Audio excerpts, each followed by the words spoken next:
Right, I'm in the old city. It's super busy. I've come to have a look at the various archaeological sites within the old city.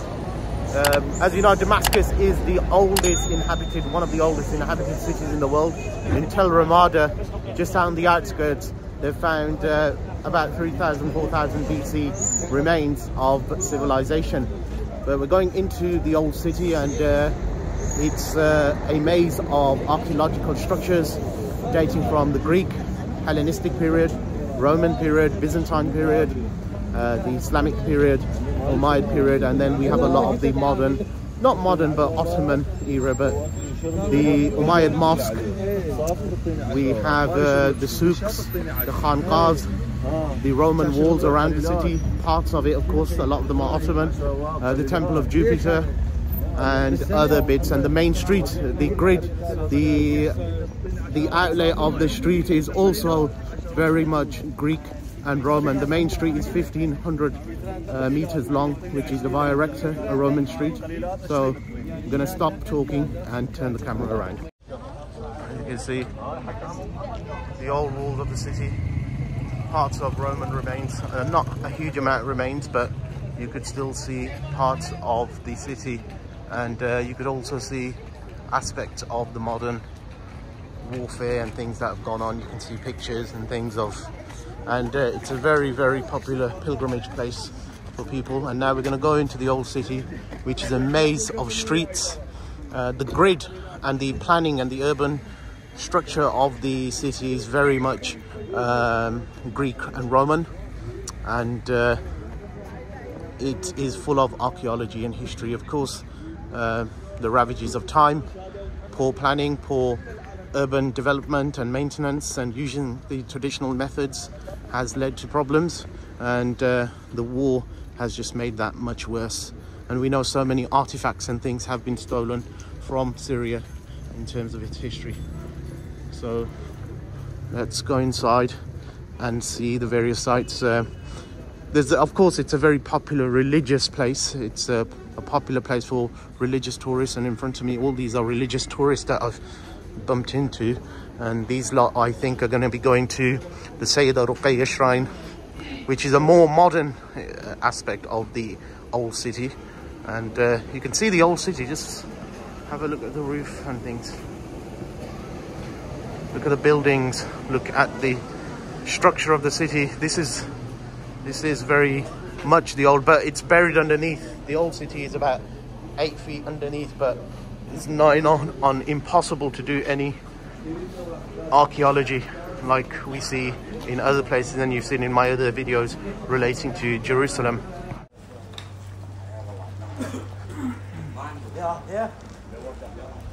Alright, we're having a walk around the old city. We're going to possibly go to the Citadel, and first off we're going to buy a drink.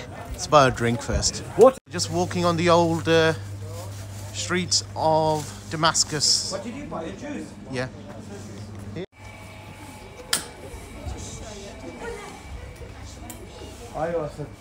Share.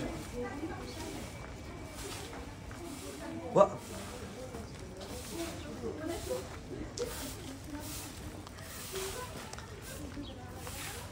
So as I was saying, the history of Damascus, oldest inhabited city in the world, one of the oldest, and it's not maintained very well, and the war has made it even worse, where many artifacts and historical things have been looted and sold and taken to Europe.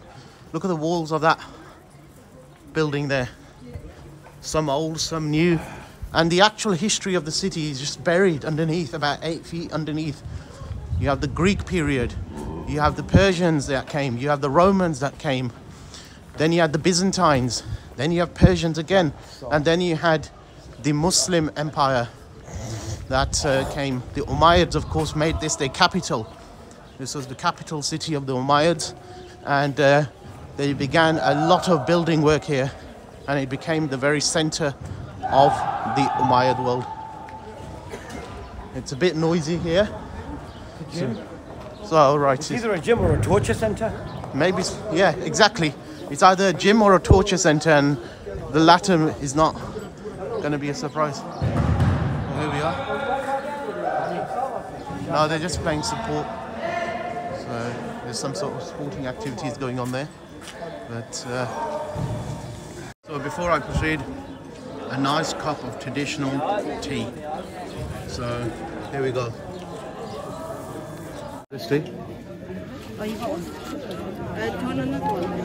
Here we have the Jami' al-Imam al-Rida, Ali ibn Musa al-Rida alayhi salam, and it's again a modern part of the city, of the inner city. So of course layers and layers of development from different cultures and different people.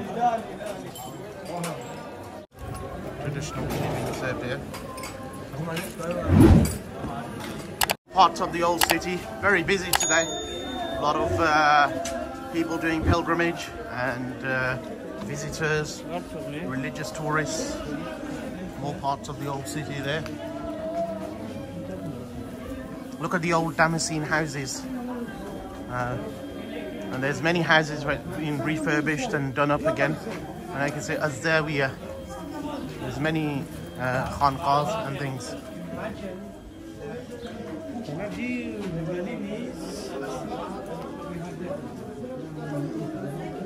And you probably see from the posters and the pictures and things, there's a lot of religious influence around here. And pictures of religious figures, political figures. But we're here to experience the culture, the history, and the spirituality even of some of these places. Although it's very difficult to detach yourself from the politics of the region.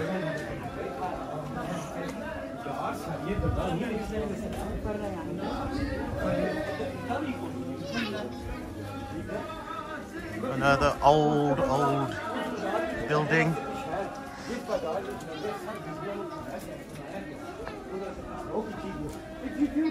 This is magical. I just wish it was quieter and there were less people here. Look.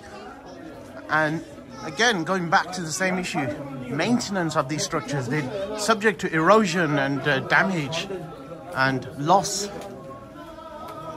Outstanding universal value these places are, and that's why it's on the UNESCO heritage sites, because of its outstanding value as a place of archaeological and historical significance.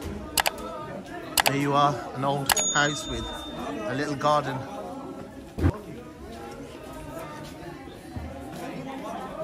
And my first stop probably will be Sayyida Ruqayya, which is a modern sort of Iranian style shrine.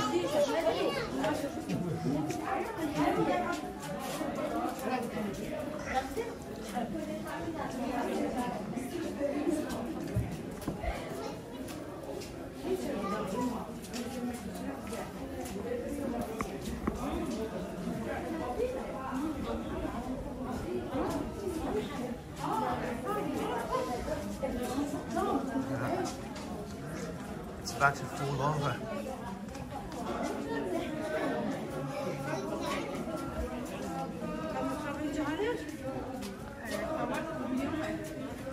The winding streets of Damascus, full of charm and full of an allure of the past and history.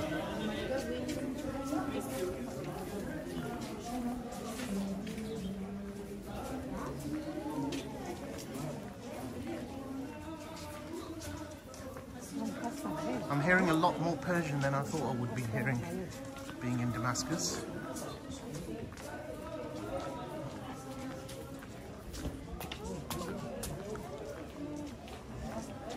On the street.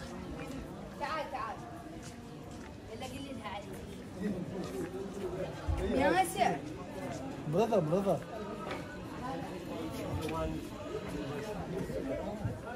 More parts of the old city. It's just, look, they're stuck together, old and new. That looks like an older house and then something slightly newer. Absolutely magic. Look at this door. Yeah. So this is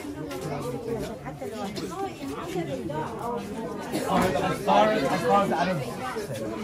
But in the subcontinent, we consider that one now Jihad Surat or now.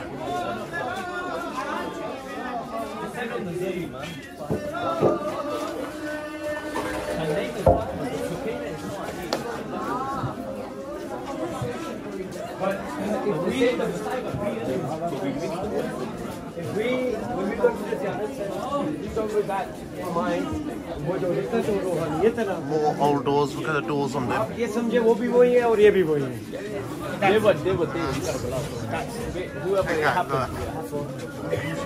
Look at the age of those doors. Imagine just walking through these streets back in the day.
Reached the Jamia al-Sayyida Ruqayya here, and that's the outside of the building, a newer addition to the old city. And we're going to be entering the Jamia al-Sayyida Ruqayya, who is known as one of the daughters of Hussein alayhi salam.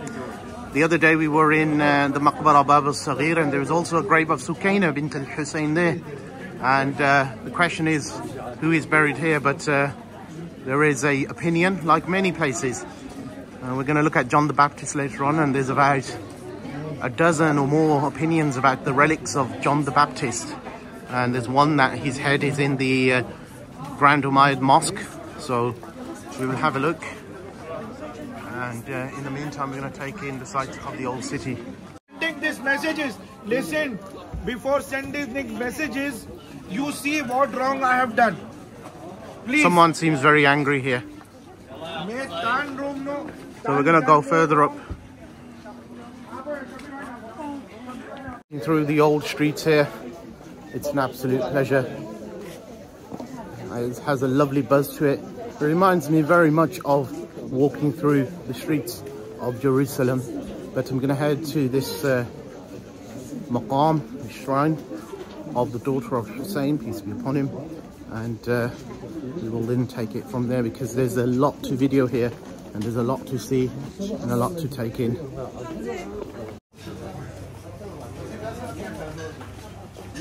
Traditional Damascene fare. Look at those beautiful pastries of Damascus. Assalamu alaikum. And we're going to just carry on through these winding streets. And again, it's built and made on the grid associated with the old Greek structure, the Cardo Maximus, the Roman street, and the Via Recta, the straight street. And based on that sort of fashion is how the old city has been designed.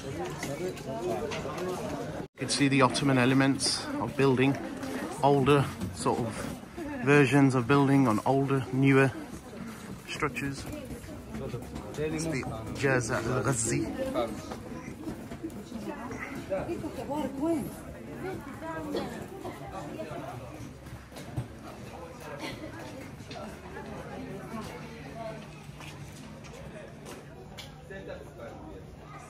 Hay al-Ghazi.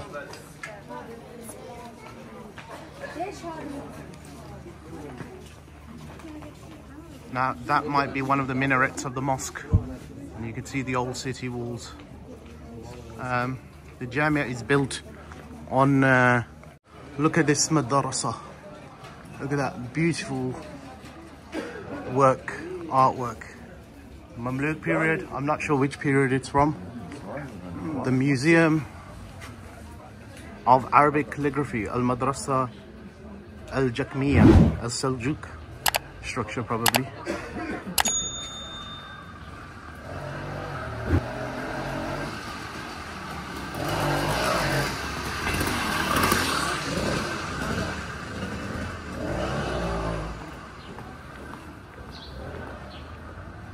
This is the place of Salahuddin al-Ayyubi, the mausoleum of the famous victor of the Crusades and conqueror.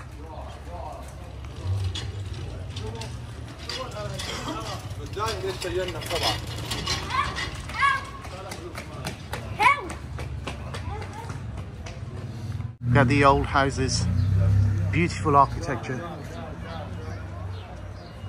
And this is the remnant of a basilica. First it was the temple of Jupiter, then it became a basilica of Assyrian origin, and then it became the Grand Mosque of the Umayyads. Have a look at this.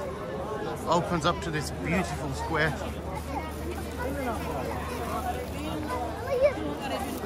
And there's the remains of the temple of Jupiter. We've just come from over there. And that's the remains of the temple of Jupiter. Roman remains. And we have, along with the Roman remains, the element of Islamic architecture, which has become the Jami al-Umawi, the Grand Umayyad Mosque.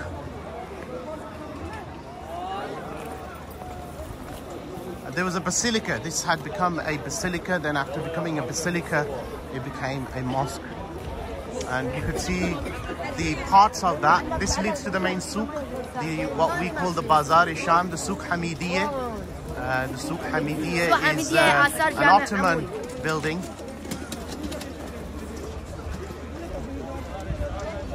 So this is Souk Hamidiyya, and on the outside you can see the remains.